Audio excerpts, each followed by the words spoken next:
Being a boxer isn't an everyday trade that I can take anywhere around the world, do you know what I mean? It's not something I can do till I'm 50 years old. I just realised I've got a short window and I need to express myself and my talent to the world, so it's a real hustle, man. Sparring with Joshua, we know that whatever opponents we're going to face in the amateurs, we're going to spar with Joshua, we can expect the best, so it prepares us to be the sharpest and the best that we can be. As I've come out, Fraser's gone in, and it's good to be sharp 3 rounds. You can have another good sharp 3 rounds there.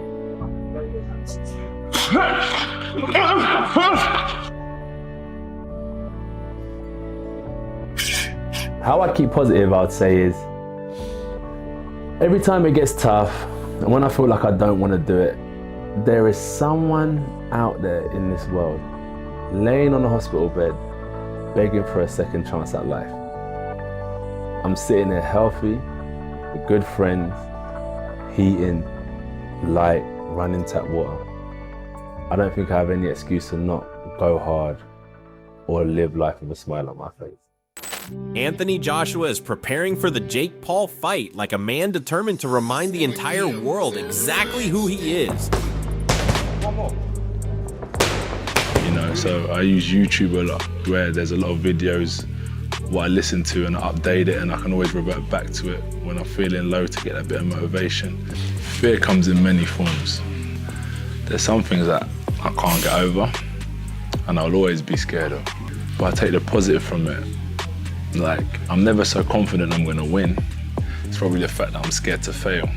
Not just a former champion, but a generational force built from discipline, power, and supreme professionalism. His camp looks like something out of a gladiator film, sunrise sessions where he's already dripping sweat before most people are awake. No one forces me to do anything. I make the decision myself, and if I didn't want to do it, I wouldn't. So when I'm faced with the challenge, I just embrace it. And what can one man do except for give his best? If you fail, you try again. If you win, you try again and get better. So as long as you maintain and you stay consistent, you'll forever be a winner and a champion, and the people who love you in their rights, because they support you nevertheless, as long as you're trying again and again and again. Strength work that has him moving weight like it's nothing, and conditioning that would gas out elite athletes but barely dents his engine. His footwork is razor sharp, his combinations snap like artillery, and every sparring partner brought in ends up looking outgunned because Joshua isn't training to compete, he's training to overwhelm. To stay humble means treat the person who is beneath you in a different class to the same person who's above you in a different class. It's an equal playing field, and we have to treat everyone with the same respect. And that's why, you know, people fight for equality. And I think that's important, and that's why I mix stay hungry and stay humble together in such a fine way that they gel together well. Stay hungry, stay humble. Coaches say his focus is different, colder, more dialed in than they've seen in years, the kind of locked in intensity that built his Olympic gold in his heavyweight reign. Every punch, every drill, every round is a statement. There's one punch everyone's going to overlook, so let's bring it front and center. Forget the right hand, forget the jab. The real nightmare scenario for Jake Paul is Anthony Joshua's uppercut, because Jake does the same thing every time he's rocked. I hope it's not a game, because I want to see some blood. I want to see somebody's teeth falling out. So I told Anthony, I already messaged Anthony, I was like, listen, I tell you what, I said to AJ, if this goes past 5 rounds, everybody's gonna be having a go at you, because you can't go past 5 rounds with this kid. It has to go past 1 round or 2 rounds. Past beyond 4 or 5 rounds, you know, people are gonna be doubting you as a fighter himself. So he has to smoke him out like what he did Francis Ngannou in Saudi Arabia in 1 round. He ducks straight forward, head down, hands squeezed tight like he's bracing for a storm. And that, right there, is the exact runway AJ used to launch the Klitschko killer. If Jake bites on a feint and dips, AJ's uppercut isn't just waiting, it's camping there like a trapdoor to the shadow realm. That's the shot that doesn't just hurt you, it deletes the round, the game plan, and maybe the memory of how you got there. Not to mention, Jake Paul slapped a weight restriction clause on Anthony Joshua despite the fact that this is being fought at heavyweight. Now, in case you missed it, AJ is not allowed to weigh in more than 245 pounds for this fight. And for context, AJ has weighed in more than 250 since after his 2022 fight against Alexander Usyk. And unless AJ walks in having an existential crisis, unless he hesitates, doubts, freezes, and forgets he's Anthony Joshua, this ends exactly how physics signed the contract. Jake Paul can box, but Anthony Joshua, he can end eras. When a cruiserweight influencer meets a heavyweight puncher with Olympic mechanics and skyscraper power, the universe only allows one outcome. And speaking of getting erased by physics, that rolls us perfectly into Dan Rafael, who just dropped his reaction like a journalist who accidentally walked into a disaster movie trailer. I'm going to say it for you. Okay? Done. No, if please, Jake done. Paul No. beats Anthony Joshua by a knockout, this is a million times better than what I always have thought was a very ill-conceived event with Tank Davis. So whatever you think about Jake and some of the types of fights that he has made, you got to give him credit for at least everybody has said for a long time now, fight a real fighter, fight a real boxer. Well, Anthony Joshua was absolutely a real boxer, a real fighter.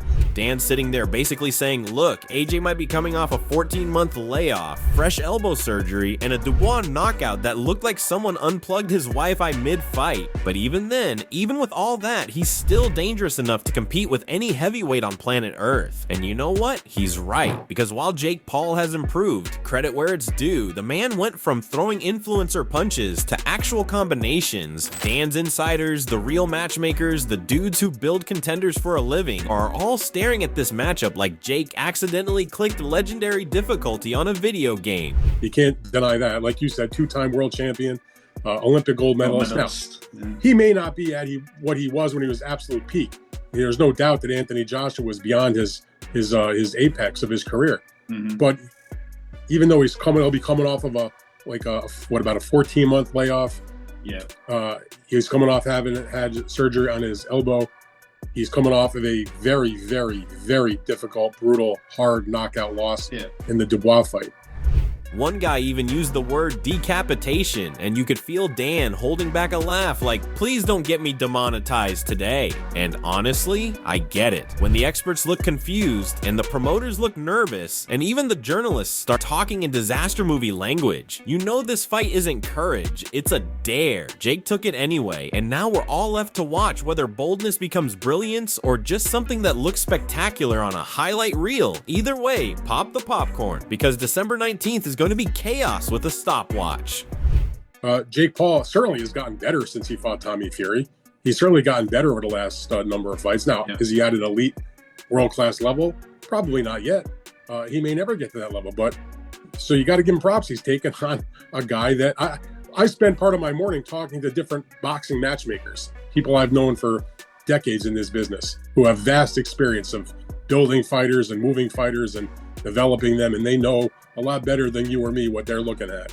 And to a person, they were like, they don't understand why Jake took this fight because they think it's, one person used the word of decapitation.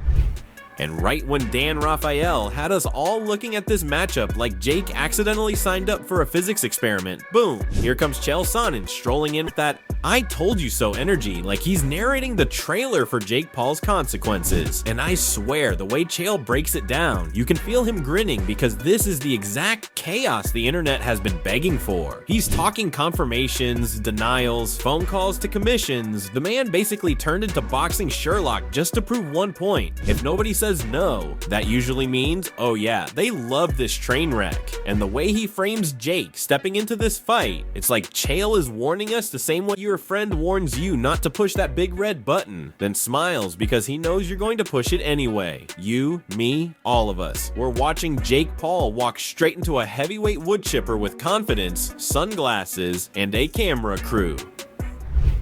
Jake Paul has abilities to win this fight. A lot of them involved moral victories. A lot of them involved getting out of the first round.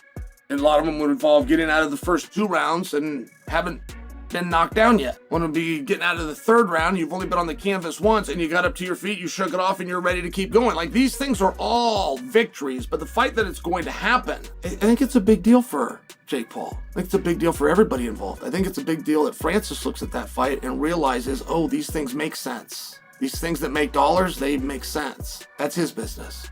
This was his opportunity that he missed out on. And now Joshua's gonna have a lot of fun. Then Chael drops the real hammer. The audience finally gets what they asked for. A real boxer, real size, real danger, and real consequences. And he's right, because if you strip all the noise away, this matchup looks like someone dared Jake to sprint into a brick wall just to see what happens to the brick. Chael even throws in those moral victories, like he's handing Jake coupons: survive a round, survive two, stand up once, boom, that's your trophy. Meanwhile, AJ is standing there like a man who already lived through the Francis spoof fight and walked out realizing it was basically cardio with commentary. Now he gets to do it again, except this time there's actual risk, actual speed, and actual heavyweight violence behind every punch. And Chael's right, we don't need to read a single exhibition clause, not one line, not one comma. As long as these two are swinging full power, the bylaws might as well be printed on confetti, because you and I both know how this movie ends, and Jake Paul's haters are sitting in the front row with popcorn and seatbelts. I'm acting it out like Dana. So it's a very bad idea, because it's everything that everybody's ever wanted they're going to be given. Dana said, be careful with what you ask for. And what Dana's talking about is they want to see Josh Paul fight a seasoned, in his prime, of his size, real boxer. And that's what Joshua is. So Dana's talking about you're going to get what you asked for. Well, what you asked for is a real fight. What you asked for is for somebody with the power and the danger to beat your ass. What you, the audience, have asked for Jake Paul is that you want to see somebody end this experiment. And sliding straight out of Chael's boxing detective work into Carl Froch's primetime rant, you can feel the temperature spike. Froch doesn't just roll his eyes, he grabs a sledgehammer. He calls it Clown World, calls Jake a clown, and flat out says AJ's cashing out and finished at the elite level. I hear him, I respect the Cobra's pedigree, and yeah, Froch's takedown is delicious TV. 10-ounce gloves, 8 3-minute rounds, 1-round job talk. That's raw, unfiltered opinion, and it lands. But here's my hot take. You can agree with Froch that this smells of payday and spectacle, and still not sleep on the fact AJ's got the tools to make it savage and short. You and I both know the puncher's math. Power doesn't RSVP, it arrives. If AJ shows up sharp, that uppercut we keep whispering about, the tight 1-2 down the middle, could end this before Jake finishes his first motivational tweet. Froch thinks it's a mismatch. I think he's feeding the narrative machine. Whether it's a mismatch or a statement fight depends on AJ's focus on fight night, not the pundits' hot takes. Other than that, Fake Paul is the A side. He wanted to be the A side, so it's billed Fake Paul, Anthony Joshua. But I mean, AJ's agreed to it because the old bunts, money talks, doesn't it? But yeah, Fake Paul, Anthony Joshua in that order. How's he the A side? Never even fought a heavyweight in the professional capacity, and he's jumping in with AJ. We'll get into it now. So Jake Paul said this isn't an AI simulation. He's probably going to hope it is when AJ starts clumping him around the ear holes. I don't think that'll last long as soon as he lands. This is Judgment Day.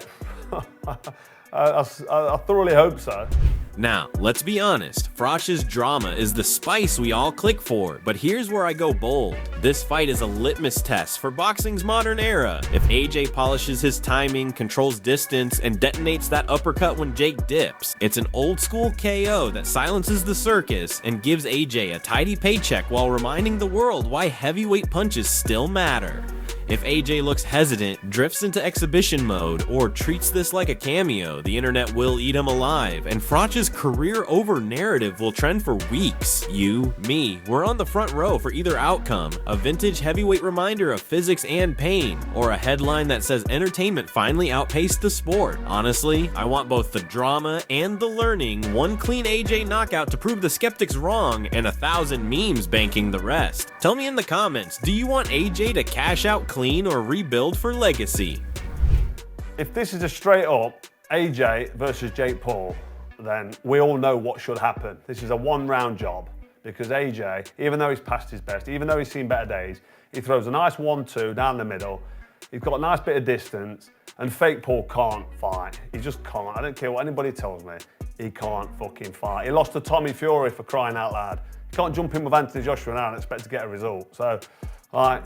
nothing's going to no doubt's going to disappear. All that's going to happen is going to be the end of Fake Paul. And at the end of all this chaos, all this analysis, all these legends chiming in like it's a heavyweight town hall meeting, here's where I land. This fight isn't just a matchup, it's a measuring stick for the entire sport. It's legacy versus momentum, power versus audacity, and physics versus Instagram confidence. And you and I were strapped in watching whether Jake Paul pulls off the craziest plot twist of the decade, or whether Anthony Joshua reminds the world that heavyweight reality does not negotiate with hype. So drop your thoughts in the comments. What are we really looking at here? A miracle, a mismatch, or the most entertaining demolition job we've seen in years? And yo, don't ever forget to like, share, and subscribe to Boxing Headquarters. See you in the next one.